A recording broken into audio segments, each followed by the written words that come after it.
13강이고요. 92페이지입니다. 의식주 윤리와 다문화 사회 윤리 단원을 살펴보도록 하겠습니다. 교재에 있는 구성하고 다르게 우리 종교와 윤리를 좀 먼저 보도록 할게요. 93페이지에 종교와 윤리 단원이 나오고 있습니다. 거기 살펴보시면 이제 유명한 사상가들 몇 명이 나오고 있어요. 그 중에 이제 시험 문제 제일 많이 나왔던 분은 엘리아데입니다. 엘리아데인데요. 엘리아데에 대한 설명이 선생님이 여기다 좀 적어놨거든요. 보시면 종교적인 역할과 권력을 무시하는 근대적인 어떤 사회의 모습이 나타났대요. 그래서 엘리아데는 종교적인 것과 인간적인 것이 분리되어 있지 않은데 사람들이 그렇게 하기 때문에 문제가 되고 있다. 인간과 만물은 성과 속이라는 두 세계의 몸을 담고 있고 성과 속은 인간에게는 본질적인 것이라서 이 두 개가 분리되어 있으면 안 된다를 이야기하셨습니다. 그래서 인간이 신이라고 하는 그 존재에게 예속되어 있고 신이 인간과 자연을 창조했으면서 자연과 인간의 삶 속에서 신이 드러나는 성현 혹은 현현이라고도 하죠.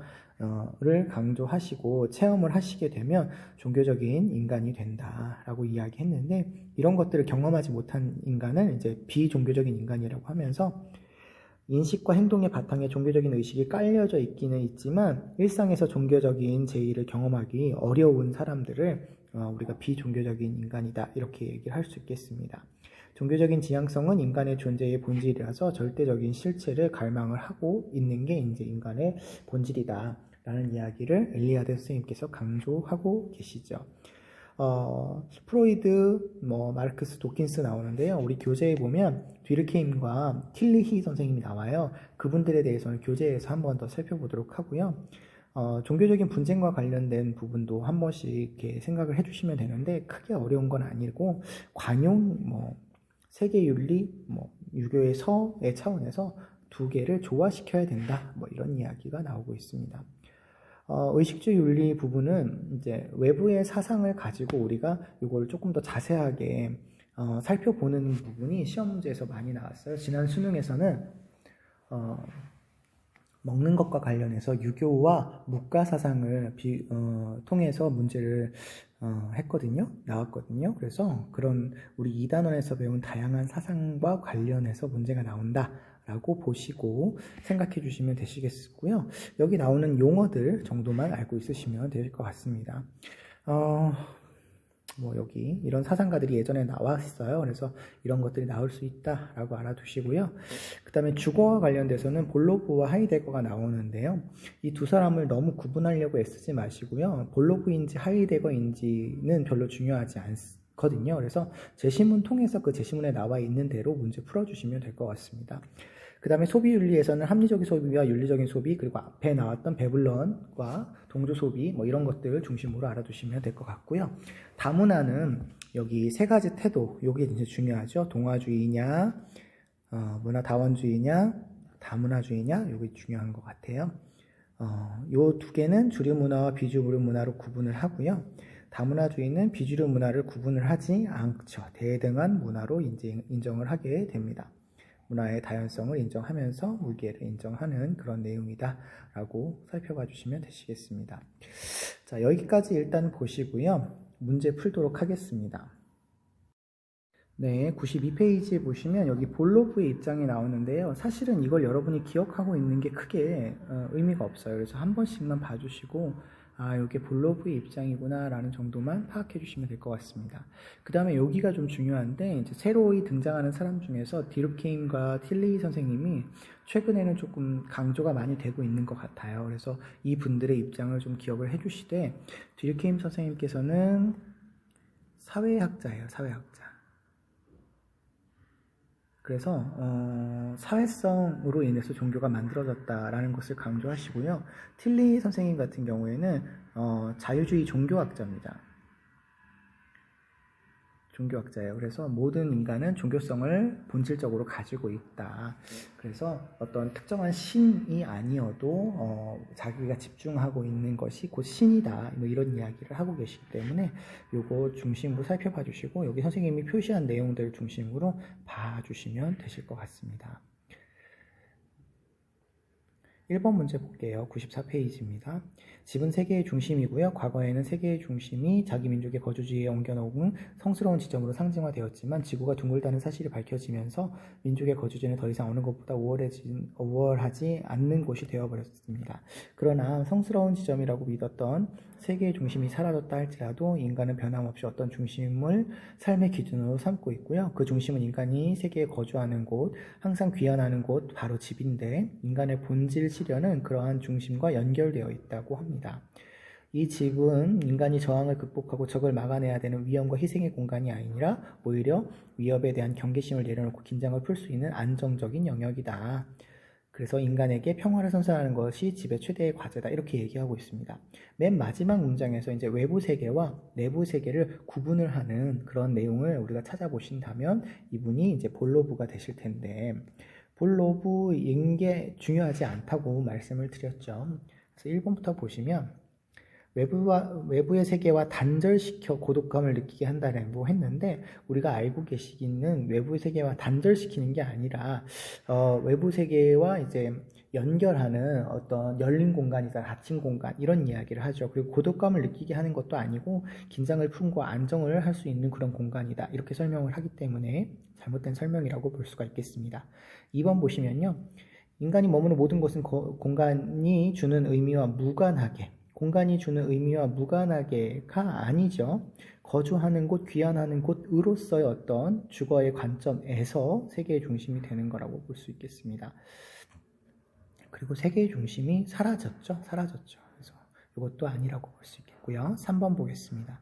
인간은 성스럽다고 여기는 곳에 거주할 때만 이라고 되어 있는데, 여기 위에서 성스러운 곳이 이제 없어졌죠. 그래서 이게 아니고요. 4번, 인간은 자신의 거주지를 삶의 중심으로 삼아 자신의 본질을 실현할 수 있다. 이게 정답이라고 보시면 되겠습니다. 하이데거가 됐건 볼로프가 됐건 주거의 본래적인 의미인 인간의 주체성을 회복하는 것이 바람직하다, 이런 이야기를 많이 하시거든요. 그래서 이런 것들 중심으로 봐주시면 좋을 것 같고요. 5번, 타인과 경쟁하여 넓은 집에 거주할 때 넓은 집에 거주하라는 얘기 나오지 않죠. 경제적인 안정감이 아니라 우리 정신적인 안정감을 이야기하고 있는 거기 때문에 여기에 대한 설명이라고 볼 수가 없겠습니다. 정답은 4번으로 찾아주시고요. 2번 문제 보겠습니다. 인간의 육체에는 배고픔으로부터 구해달라고 외치고요. 결핍으로 인한 고통이 제거되면 단순한 음식에서도 쾌락을 느낄 수가 있으며, 단순한 음식이 길들여지면 완전히 건강과 진정한 쾌락을 얻을 수가 있어서 삶을 즐겁게 만드는 것은 생선을 마음껏 먹거나 풍성한 식탐을 가진 것이 아니고, 이런 단순한 음식에 길들여지는 어떤 절제된 삶을 강조하고 있죠. 지금 갑은 쾌락이냐 고통이냐 이걸 강조하고 있고, 진정한 쾌락을 강조하고 있기 때문에 우리가 쾌락주의다, 이렇게 얘기할 수가 있을 것 같아요. 그리고 지금 문제에서 고대 서양 사상가라고 했기 때문에 우리가 에피쿠로스 학파 이렇게 찾을 수 있겠습니다. 에피쿠로스 학파에서의 쾌락은 두 가지가 있죠. 물질적인 쾌락, 육체적인 쾌락, 이런 쾌락이 있고요. 그 다음에 정신적인 쾌락이 있죠.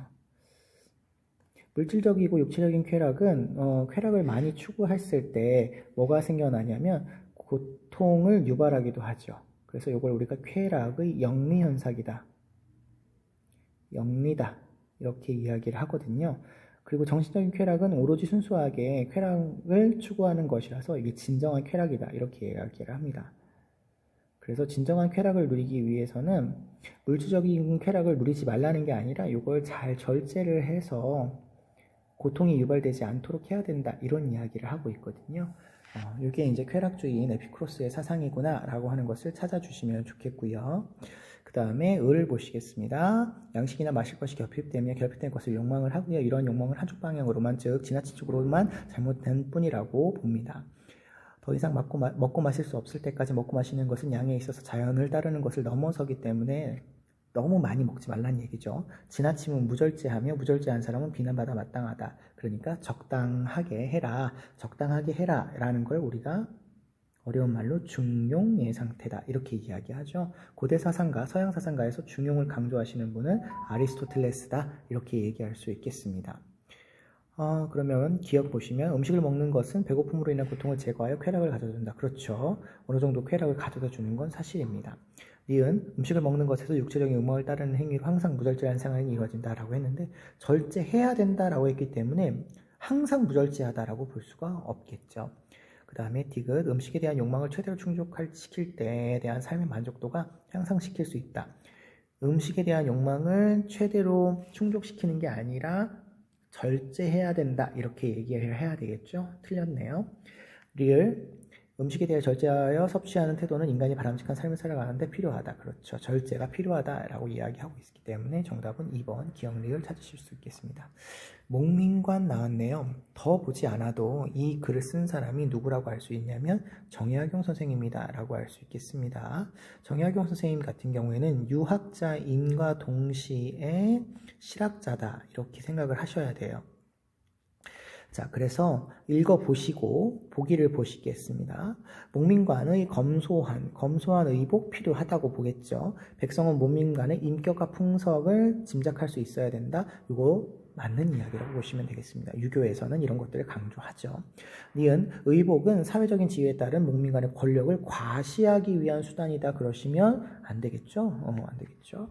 유학자이면서 실학자이기 때문에 이런 것 때문에 옷을 입어라 이렇게 얘기할 수 없을 것 같아요. 디귿 자신의 의복을 통해서 백성에게 올바른 의복의 모범을 보여라. 숙이 아닌 생각나죠? 모범을 보이는 거 맞습니다. 리을 백성과 동일한 의복을 착용해라. 동일한 의복을 착용하는 건 아니죠. 직분에 맞는 의복이 따로 있기 때문입니다. 그래서 정답은 2번 찾아주시면 되겠습니다. 4번 보겠습니다. 문화에 대한 이야기네요. 갑을 보시면 주류 사회에 동화될 수 있는 정책을 강조하고 있기 때문에 동화주의다 이렇게 얘기할 수가 있겠고요.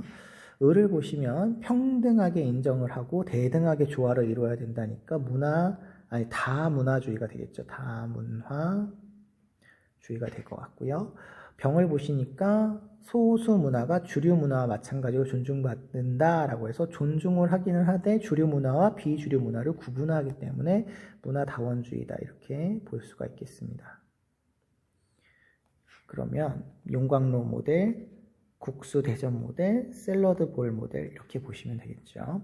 1번 보겠습니다. 이주민의 고유한 문화를 인정하지 않으면 사회 갈등을 발생할 수 있어 라고 얘가 을이 갑에게 비판할 수 있는 내용이네요. 정답이네요. 2번입니다. 2네요. 이렇게 비판하는 거죠. 주류 문화에 이주민의 문화를 흡수시켜야 사회적 유대가 증진될 수 있음을 간과한다 했는데 얘가 오히려 강조하는 내용이죠. 틀렸습니다. AF 여기 이렇게 되는 거네요. 다양한 문화 공존을 위해서 주류 문화 비전을 구분하면 간과한다라고 했는데 여기 구분을 하죠. 그러니까 간과한다라고 볼 수가 없겠습니다. 그 다음에 BD면 여기가 될 것 같습니다. 이주민의 사회적 적응을 위해서 이주민의 문화의 고유성을 인정을 해야 된다라고 보는데 이쪽으로 보면 이분이 고유성을 인정을 하죠. 그래서 이것도 간과한다고 볼 수가 없겠고 CE입니다. CE 그러면 여기 이렇게 될 것 같아요. 사회적 결속을 높이기 위해서 단일한 문화 정체성을 형성해야 된다를 여기가 간과하고 있지 않죠. 간과하고 있지 않습니다. 그래서 이것도 틀렸다라고 보실 수 있겠습니다. 정답은 그래서 1번이고요. 5번 보겠습니다. 갑 보시죠. 소비 행위는 개인의 욕구와 충족을 넘어서 환경, 노동, 인권 등의 빈곤 이런 문제들을 영향을 고려해서 이루어져야 되고 윤리적인 심력에 입각해서 소비를 해야 된다. 그랬으니까 이거 윤리적 소비라고 볼 수가 있겠습니다. 자, 을을 보시면요. 소비에 있는 경제 범위에서 최소한의 비용으로 최대한의 만족감을 얻을 수 있도록 이루어지고 합리성을 기준으로 만족감을 중시하는 소비를 해야 된다 했으니까 이거 합리적인 소비입니다. 딱히 나의 글을 읽지 않아도 보기를 통해서 우리가 문제는 풀 수 있을 것 같아요. 사회에서 자신보다 경제적 형편이 나은 사람의 소비를 모방해라. 모방하는 소비는 합리적인 소비도 아니고 윤리적인 소비도 아니죠. 둘 다 아닙니다. 그 다음에 경제력을 과시가 아닌 윤리적인 가치를 실천할 수 있어야 된다. 그럼 요거 맞는 표현이겠죠. 그 다음에 사람들과 다양한 교류를 통해서 현재 유행하고 있는 제품만을 구매해라. 요거 윤리적인 소비도 아니고 합리적인 소비도 아닌 거죠. 4번 자신의 경제적 형편이 고려보다는 타인의 평가를 기준으로 제품을 구매하는 것도 윤리적인 소비라고 볼 수가 없고 합리적인 소비도 아닙니다. 개인의 만족감과 경제적 효율성을 증가시킬 수 있는 소비 생활은 윤리적인 소비는 아니지만 합리적인 소비는 맞죠. 그래서 둘 다 이렇게 얘기하시면 틀리게 되겠습니다. 정답은 2번 되시겠죠. 6번 보겠습니다. 육류 소비량의 증가로 공장식 축산 방식이 널리 퍼지게 되면서 가축의 질병 확산과 항생제 투여에 따른 안전성 문제가 대두되고 있고요. 더욱이 공장식 축산 방식은 사육 동물을 인간의 이익과 필요에 따라 식량을 제공하는 수단으로만 간주하여 공장식 사육 환경에서 동물이 느낄 고통에 대해서 외면하게 만든답니다. 예를 들어 본래 무리를 지어 생활하고 땅을 파는 습성을 가진 돼지는 좁은 우리에 갇혀 사회성을 발휘하거나 시멘트 바닥을 팔 수 없으므로 본성대로 살 수 없어서 고통을 느낀답니다. 서양의 한 사상가는 쾌고 감소 능력을 지닌 존재들이 이익을 평등하게 고려한다면 우리 동물에 대한 행위에 근본적으로 변화시키지 않을 수 없다. 이렇게 얘기하고 있어요. 그러면 이 분은 이걸 강조하고 계시는 분이니까 싱어 선생님이 되시겠죠. 싱어 이야기입니다. 그러면 싱어 동물의 이익과 평등하게 고려해야 되고요. 동물을 배려하는 문화 형성해야 되고요. 동물의 상황 개선해야 되고요. 수단으로만 간주해서는 안 되는 거니까 맞는 것이죠. 해결해야 된다라고 했는데 싱어는 육류 생산을 할 때 공장식 사육을 하면 안 된다 이렇게 강조하시는 분이죠. 그래서 정답은 5번 되시겠습니다. 7번 보겠습니다. 두 번째 그림 먼저 보실게요. 종교에서 상정하고 있는 초월적인 존재는 인간이 따라야 될 윤리적 가치를 뒷받침하기 위해서 만들어진 것이다. 즉 종교적인 교리는 윤리적인 요청에 의해서 만들어진 거다. 이렇게 보고 있으니까 윤리 때문에 종교가 생겨난 거야 라고 이야기하시는 분이 을인 거죠. 그런데 세 번째 그림을 보시면 아니다. 종교적 교리는 초월적 존재에 대한 믿음을 근거로 한 것으로 초월적 존재에 대한 인간에게 부과한 명령이고 윤리적 규범은 종교적 교리에서 파생된 것으로 윤리는 종교에 예속되어 선악의 기준을 제시할 뿐이다 라고 했으니까 이분은 종교 안에 윤리가 있는 거다. 종교에서 윤리가 파생됐다. 이렇게 보고 있는 거라고 보시면 되겠습니다. 자, 그러면 기억 보죠. 갑은 종교적 교리를 실천하기 위해 윤리적인 기본을 따라야 된다. 그럼 종교가 더 큰 거잖아요. 그러면 기억은 맞네요. 초월적 존재의 인식에서 비롯된 종교가 윤리적 가치를 제시하지 않아도 된다? 아니죠. 제시해야 되는 거죠. 이거 틀린 거네요. 을은 갑과 달리 종교적 교리는 윤리적 규범 또는 윤리적 규범의 또 다른 표현 방식이다. 그러면 윤리적 규범이 더 크다는 거니까 이것도 맞는 거네요. 인간의 윤리적 삶과 종교적인 이익이 서로 연결되어 있으니까 인간의 종교와 윤리는 서로 같이 가야 된다. 이런 얘기를 둘 다 하고 있는 거죠. 정답은 4번 되시겠습니다. 8번 문제 보겠습니다. 종교적 숭배의 대상인 토템은 종족 그 자체이며 원시사회에서 종교는 자기 종족에 대한 숭배 이상의 것이 아니다. 인간은 자기가 속해 있는 종족에 충성을 다하고 이를 유지하기 위해서 종교를 만들었다. 그러니까 종족을 위해서 종교를 만들었다. 사회를 위해서 종교가 만들어졌다라고 보시는 뒤르케임 선생님 입장입니다. 을 보시면 종교는 인간의 궁극적인 관심이고 종교적 차원은 인간의 정신생활의 궁극이고 무한한 차원을 제시하고 무엇이든지 인간의 가장 깊은 관심을 쏟는 것이 종교의 대상이 되며 이러한 차원에서 인간은 자신을 묻고 자신을 발견한다. 자신을 발견하기 위해서 종교 대상이 되어지는 아이가 필요하다. 이 사람은 틸리히 선생님 되시겠죠. 종교는 자신을 상실해버린 인간의 감정으로 인간이 종교를 만들지 종교가 인간을 만든 것은 아니다. 종교는 인간의 본질의 현실성을 가지고 있지 못해서 만들어진 인간의 본질적인 환상적 현실화다. 인민의 환상적인 행복인 종교를 폐지하는 것은 현실의 행복의 요구이며 분별 있는 인민으로 행동하여 그 자신의 현실을 형성하기 위함이다. 그러니까 종교가 인민들에게 환상을 심어준다. 이분은 마르크스죠. 종교는 인민의 아편이다. 이렇게 이야기하고 계시기 때문에 그렇습니다. 1번. 종교는 공동체 정신의 유대를 강화하여 종족 유지에 보존이 되니까 생겨난 거죠. 2번. 종교는 인간이 자신에 대한 물음을 통해서 자신의 실존을 이해하는 데 기여한다. 아까 여기 나와 있죠. 자신을 묻고 자신을 발견하는 거니까 맞네요. 3번. 종교는 인간 자신의 실제적인 행복 성취에 방해됨으로 비판의 대상이다. 그렇죠. 없어져야 되는 대상인 거죠. 여기 폐지 주장하고 있으시잖아요. 4번 갑병인데요. 종교는 인간의 필요에 의해서 인위적으로 만들었다. 그렇죠. 여기 뒤르케임은 사회 유지를 위해서, 마르크스는 인간의 상실, 감정 이런 것들을 위해서 만들어진 것입니다. 맞는 표현이죠.